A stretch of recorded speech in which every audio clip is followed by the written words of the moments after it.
हमको देख करके सामने वाले के चित्त में क्या उत्पन्न होता है, ये हमारी भावना दर्शाता है।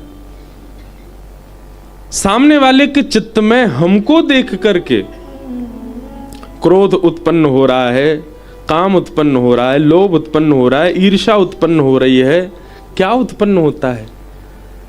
प्रेम उत्पन्न हो रहा है, मोह उत्पन्न हो रहा है, आदि आदि भाव उत्पन्न हो रहे हैं। तो उसमें हमारी स्थिति पता चलती है।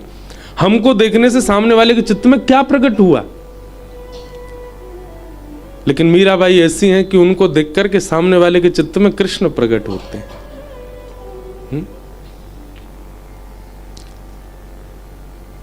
अपना औरा ऐसा बना लो, अपने भाव ऐसे बना लो, अपने रूप की आकृति ऐसी बना लो, अपनी बोली चाली ऐसी बना लो, अपना चलन चाल ऐसी बना लो कि आप जिसके सामने जाओ उसके चित्त में वृंदावन प्रकट हो, उसके चित्त में श्री राधा रमण प्रकट हो, उसके चित्त में श्री गिरधर गोपाल प्रकट हो।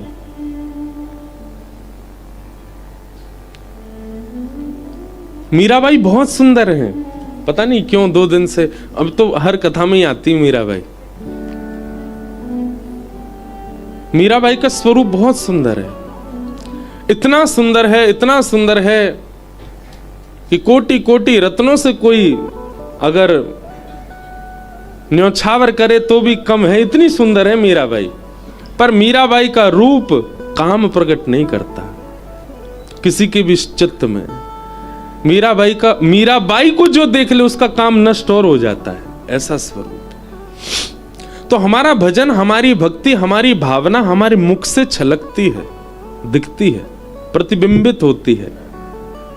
हम किसको प्रकट कर रहे हैं सामने। अच्छा, एक और बात, आपके रूप को देख करके आप ही उसके चित्त में बस रहे हो, यह भी एक दोष है, यह भी एक अपराध है। आपको देख के श्याम सुंदर प्रकट हो, आपके भाव से श्री ठाकुर जी प्रकट हो, ये हमारी भक्ति का रूप होना चाहिए। तो वृंदावन में श्री कोकिल साईं, जिन्होंने सेवा मानसी में ऐसी चुनी जो लोगों के चित्त में ही नहीं आती, कि कहीं हमारी श्यामाजू, कहीं हमारी प्रियाजू, कहीं हमारी जानकी जी कभी विरह में चली जाएं तो उनके विरह को कम करने की सेवा, उनको विरह ना हो ऐसी सेवा। ठाकुर जी को कष्ट नहीं होता, ठाकुर जी को विषाद संसार के कभी परेशान नहीं करते, लेकिन भक्त की भावना है, वो फिर भी ये चिंतन करता है कि शायद कहीं कोई पीड़ा उनके चित्त में हो ना। अयोध्या के एक संत थे, बहुत ध्यान से सुनना। अयोध्या के एक संत थे, उनका एक नियम था, बहुत ध्यान से सुनिएगा, कि वो प्रत्यक्ष अपने ठाकुर जी की सेवा तो करते ही थे, परंतु उसके अलावा अयोध्या के छोटे छोटे बालकों को ले आते और छोटे छोटे बालकों को पीरी धोती पहना करके, बढ़िया पटका पहना के, इत्र आदि लगा के और पत्रावली का श्रृंगार करके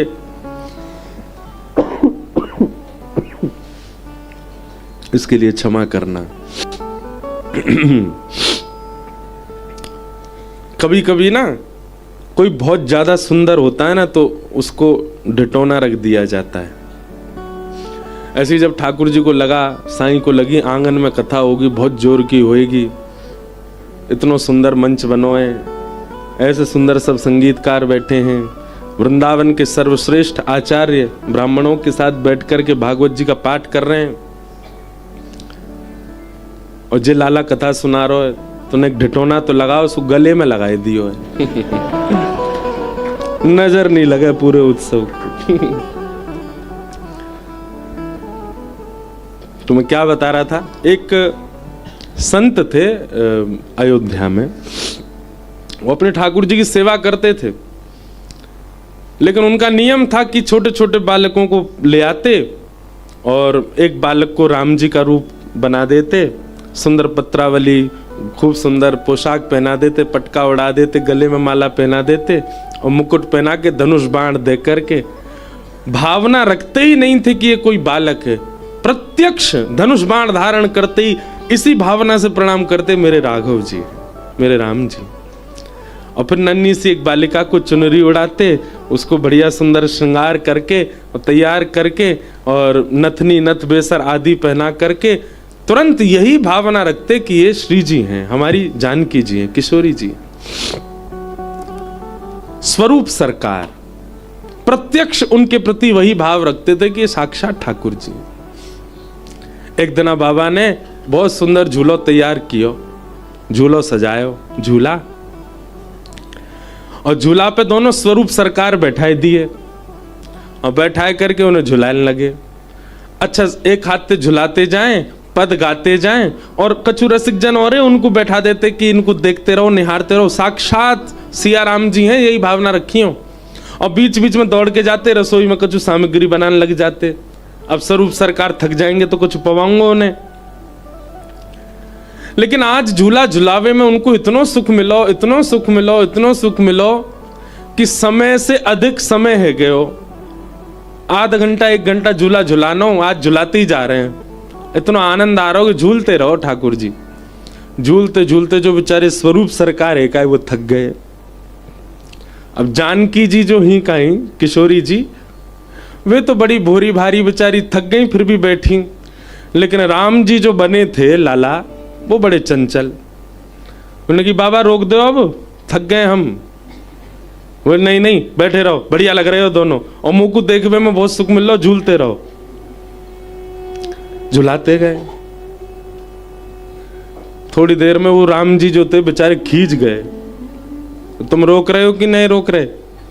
बोले मैं ना रोक रहा हूं, हम तो झुलाएंगे।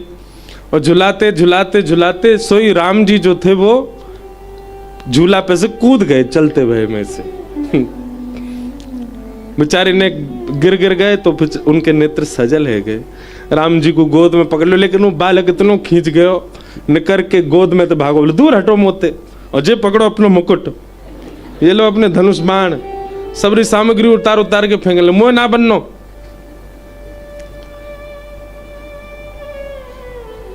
जब स्वरूप सरकार श्रृंगार उतार के इस बात से इनकार करने लगे कि मैं राम नहीं हूं, तो बाबा रोने लगे, चरणन में गिर गए, लिपट गए बालक से।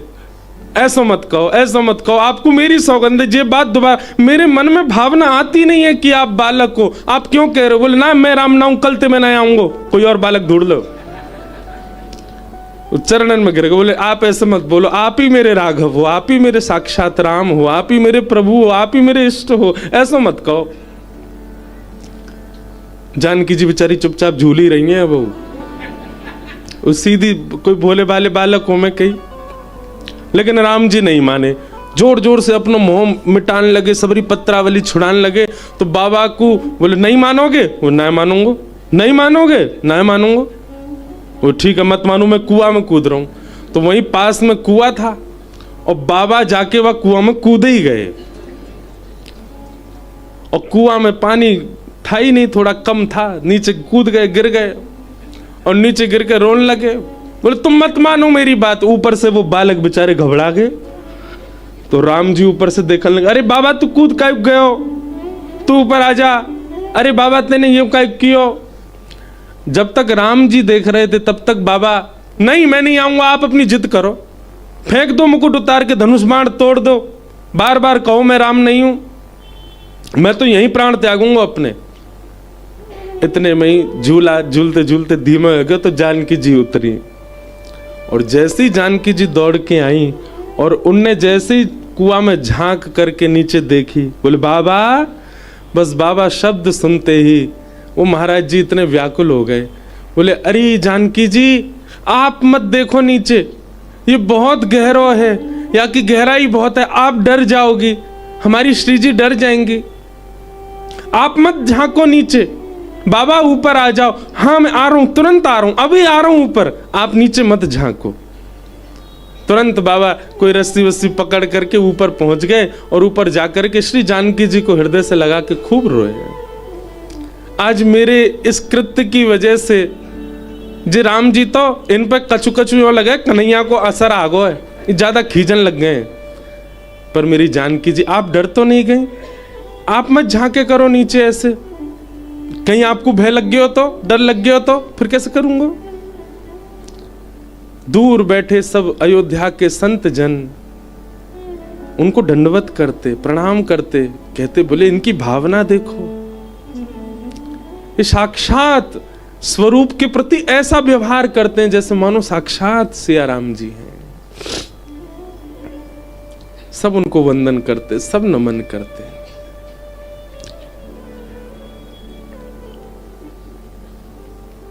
और एक दिन ऐसे ही स्वरूप सरकार बनते बनते कोई अयोध्या के बालक को ले आते, स्वरूप बनाते। एक दिन प्रत्यक्ष श्री राम जी ही उनके हाथ में आ गए और उनका स्वरूप बना करके जब बैठाया, आज बाबा को कुछ अलग ही दर्शन है रहे। दर्शन कराते कराते जैसे भोग पधरायो, श्री ठाकुर जी ने स्वयं पाके अपनो झूठो पवायो और श्री जी और जानकी ने लीला ऐसी करी, वही रूप को दर्शन करते करते वे महाराज जी वहीं भगवत धाम गमन हो गए और श्री राघव जी उनको अपने संग ले गए, अपनी लीला में प्रवेश कराया। हमारी भावना, हमारे चित्त के भाव कैसे हैं, किसके प्रति बन रहे हैं, वो प्रधान है, उसकी प्रधानता है।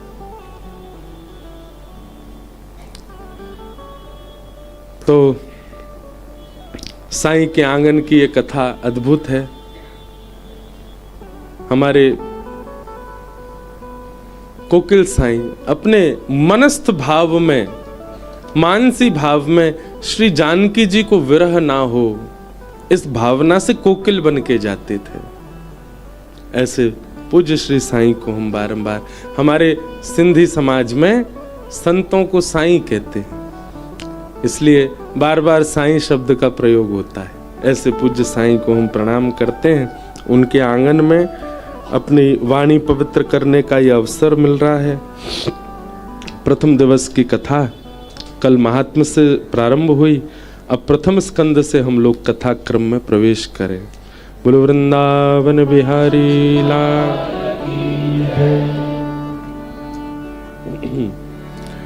जन्माद्यस्य यतोऽन्वयादितरतः चार्थे स्वविज्ञस्वराट् तेने ब्रह्म हृदय आदि कवये मुह्यन्ति यत्सूरयः तेजो वारिमृदां यथा विनिमयो यत्र तृषगो मृषा धाम्ना स्वेन सदा निरस्तकुहकं सत्यं परम धीमहि।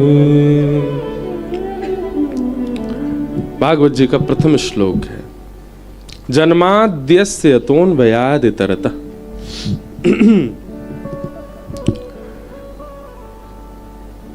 अनेक अर्थ हैं इस श्लोक के,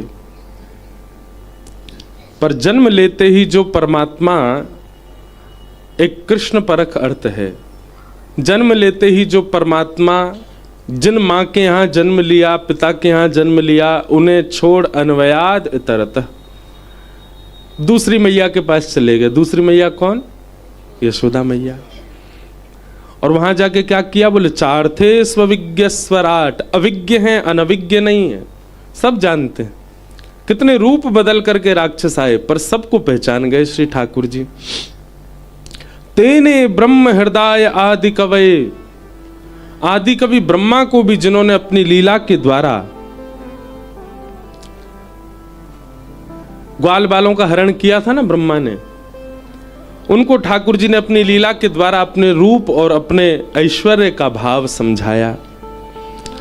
मुह्यन्ति यत् सूरयः, इंद्र आदि देवताओं को भी गिरिराज आदि धारण करके अपनी लीला पर मोहित किया। तेजो वारि मृदाम यथा विनिमयो, पृथ्वी जल अग्नि वायु आकाश, पंच तत्वों को जिन्होंने अपनी कृष्ण लीला के द्वारा पवित्र किया। हम एक बात कथा में कहा करते हैं कि श्री कृष्ण पर्यावरण मित्र हैं। यदि किसी के चित्त में पर्यावरण संरक्षण की भावना है तो वह भी समझ ले कि कृष्ण उसको उससे भी प्राप्त हो सकते हैं। जिस प्रकार नित्य तिलक लगाना, नित्य कंठी पहनना, नित्य नाम जप करना, एकादशी व्रत करना, तुलसी निष्ठा रखना, ये सारी निष्ठाएं हैं वैष्णवों की। ऐसे पर्यावरण संरक्षण निष्ठा अगर कोई धारण कर ले तो ठाकुर जी उसको उससे भी प्राप्त हो सकते हैं। रज के प्रति, नदियों के प्रति, वृक्षों के प्रति, लता कुंजों के प्रति यदि उनके संरक्षण की भावना उसके चित्त में आ जाए तो श्री ठाकुर जी उससे भी उसको मिल जाएंगे। हमारे गिरिराज जी में श्री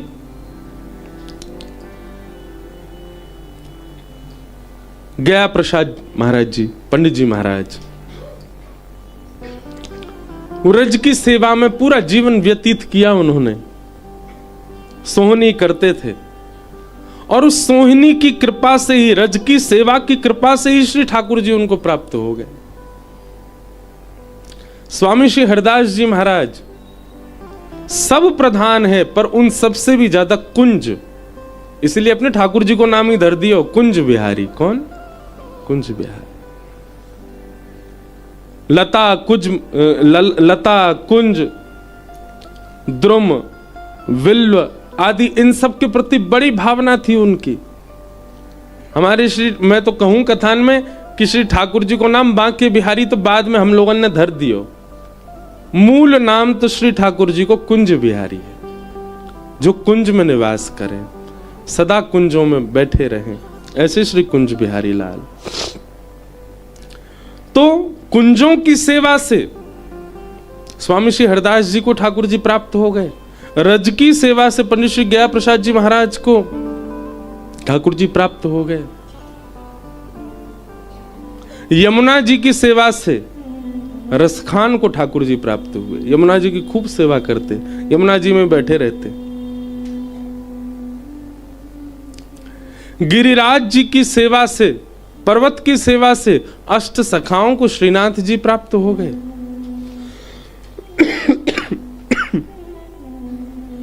और केवल इन लोगों को ही प्राप्त नहीं हुए, इन्होंने कुंज निकुंज नदी पर्वत आदि आदि पर्यावरण से प्रेम किया, इनको ठाकुर जी प्राप्त हुए और इन लोगों के आश्रय से हमको प्राप्त हो गए। आज वैष्णव जन इस बात को भूल जाते हैं कि यह कुंज की सेवा भी एक बहुत बड़ी सेवा है।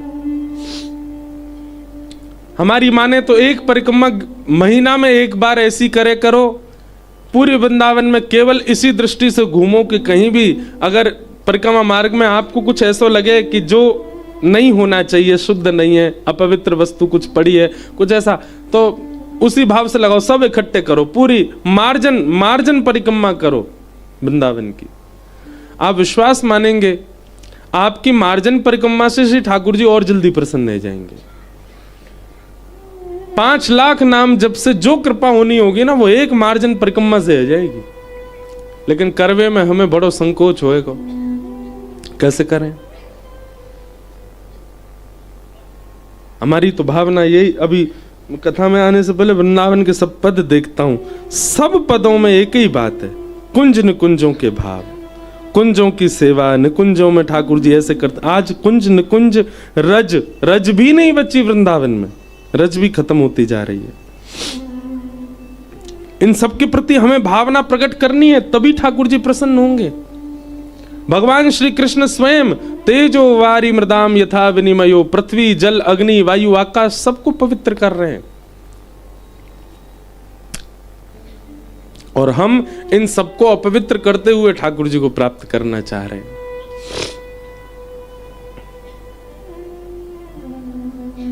वृंदावन, जिस भूमि में आप इतना आना चाहते हैं, उसका नाम ही वन है, पर वह भी वन नहीं बचा। अब हमें चिंता करनी चाहिए इस बात की।